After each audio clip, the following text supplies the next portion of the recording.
کون ہے جو مجھ سے یہ باتیں سیکھے اور ان پر عمل کرے یا ان کو سکھائے جو اس پر عمل کرے.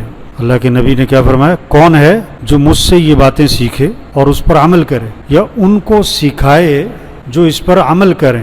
ایک طلب پیدا کی، کون ہے؟ حضرت ابو ہریرہ رضی اللہ عنہ نے عرض کی اللہ کے رسول میں سیکھوں گا، اس پر عمل کروں گا اور انہیں سکھاؤں گا جو اس پر عمل کرے. تو آپ صلی اللہ علیہ وسلم نے میرا ہاتھ پکڑ لیا. حضرت ابو ہریرہ رضی اللہ عنہ فرماتے ہیں کہ اللہ کے نبی نے میرا ہاتھ پکڑ لیا اور 5 باتیں گنوائیں کہ ان 5 کو سیکھو اور ان پر عمل کرو. پہلی بات فرمائی اتق المحارم تکن عبد الناس، حرام چیزوں سے بچ جاؤ تو تم سب سے بڑے عبادت گزار بن جاؤ گے.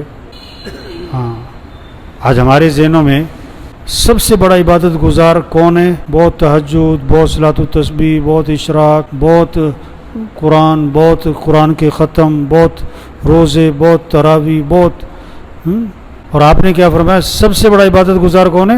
جو حرام چیزوں سے بچ جائے. ایک آدمی فرائض کو پورا کر رہا ہے اور حرام سے بچ رہا ہے تو آج کے دور کا وہ کیا ہے؟ بہت بڑا. اس زمانے میں تھا تو آج کے دور کا تو ولی اللہ ہے. سب سے بڑا عبادت گزار حرام چیزوں سے بچو. اب حرام کیا کیا ہے؟ دیکھو ہمارے ذہنوں میں شراب حرام، کتا حرام، سور حرام، جس طرح یہ حرام ہے بہت ساری چیزیں حرام ہیں بھائی. بعض چیزوں کا دیکھنا حرام ہے، بعض چیزوں کا سننا حرام ہے، بعض چیزوں کا بولنا حرام ہے، بعض چیزوں کا پہننا حرام ہے، بعض چیزوں کا خریدنا حرام ہے، بعض چیزوں کا گھروں میں رکھنا حرام ہے. جو بھی حرام کے درجے کی چیزیں ہیں اس سے بچو. جو بھی حرام کے درجے کی چیزیں اس سے بچ جاؤ. ایک آدمی نے نا رشوت کے پیسے جیب میں ڈالے ہوئے ہیں، رشوت کے پیسے نا، اور گوشت کون سا تلاش کرتا ہے؟ حلال کا. وہ حرام گوشت نہیں کھائے گا. اور رشوت کے پیسے بھی جیسے مری مرغی حرام ہے، جیسے کتا حرام ہے، جیسے سور حرام ہے، گدھا حرام ہے، رشوت بھی کیا ہے؟ تو گوشت میں حلال حرام سمجھ میں آتا ہے لوگوں کو، پیسے بھی نہیں سمجھ میں آتے. بہنوں کو وراثت میں حق نہیں دیا، یہ حرام کھا رہا ہے. حرام چیزوں سے بچ جاؤ، تم سب سے بڑے عبادت گزار بن جاؤ گے.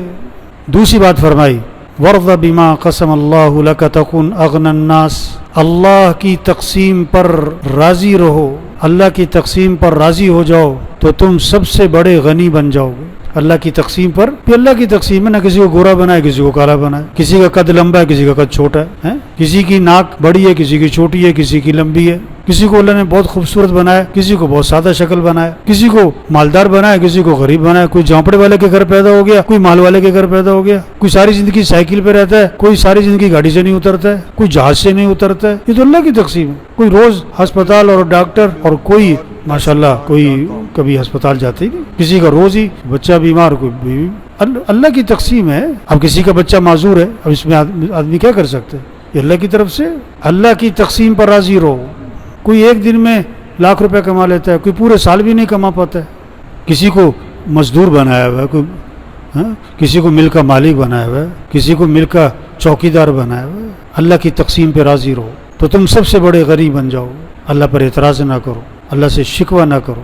تیسری بات فرمائی احسن الی جارک تکن مؤمنا، کہ اپنے پڑوسی کے ساتھ اچھا سلوک کرنا تو تم کامل ایمان والے بن جاؤ گے. پڑوسی کے ساتھ اچھا سلوک کرنا، پڑوسی کو دکھ نہ دینا. اپنا گھر دھویا اور پڑوسی کے گھر کے سامنے پانی کھڑا کر دیا، اپنے گھر کی صفائی کی اور کوڑا کہاں ڈال دیا؟ پڑوسی کے گھر کے سامنے کوڑا ڈال دیا.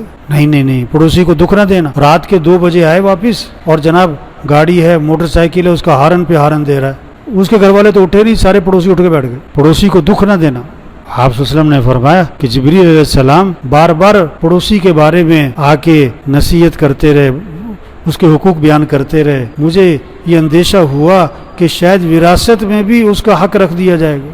پڑوسی کے ساتھ اچھا سلوک کرنا تو تم کامل ایمان والے بن جاؤ. چوتھی بات فرمائی کہ اپنے بھائی کے لیے وہی پسند کرنا جو اپنے لیے پسند کرتے ہو تو تم کامل مسلمان بن جاؤ گے.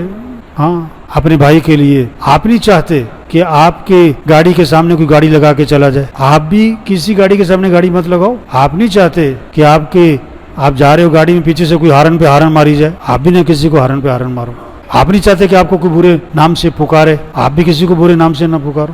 آپ نہیں چاہتے آپ کسی کو آپ کو کوئی گالی دے، آپ بھی کسی کو گالی مت دو. جو اپنے لیے پسند کرتے ہو وہی اپنے بھائی کے لیے پسند کرو، تو تم کیا بن جاؤ گے؟ کامل مسلمان. کامل مسلمان. پانچویں بات فرمائی کہ زیادہ ہنسی سے پرہیز کرنا. ولا تکثر الضحك فإن كثرة الضحك تميت القلوب، کہ زیادہ ہنسی سے آدمی کا دل مردہ ہو جاتا ہے.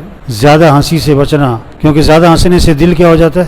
مردہ ہو جاتا ہے. اور وہ کہہ کے لگ رہے ہیں، ہنسی مذاق کی مجلسیں ہر وقت لگی ہوئی ہیں، تو دل مردہ ہو جاتا ہے. اور جب دل مردہ ہو جاتا ہے پھر نیکی کا شوق نہیں رہتا، اعمال کا شوق نہیں رہتا. اور جب دل مردہ ہو جاتا ہے تو اچھائی اور برائی کی تمیز ختم ہو جاتی. تو یہ 5 نصیحتیں آپ صلی اللہ علیہ وسلم نے حضرت ابو ہریرہ رضی اللہ عنہ کو فرمائیں کہ ان کو سیکھو اور ان پر کیا کرو؟ عمل کرو. اور انہیں سکھاؤ جو اس پر عمل کرے. تو سب نیت کرو بھی ان 5 پر عمل کرنا ہے انشاءاللہ، اور انہیں سکھانا ہے جو اس پر. آپ نے حدیث سنی، آپ دوسروں کو جا کے سنو. اللہ کے نبی نے کیسے شوق پیدا کیا کہ کون ہے جو سیکھے گا میرے سے، اور پھر ہاتھ پکڑ کے سکھایا. ہاتھ پکڑ کے محبت کی وجہ سے، شفقت کی وجہ سے، تعلق کی وجہ سے 5 چیزیں سکھائیں. پھر اللہ سب کو عمل کی توفیق نصیب.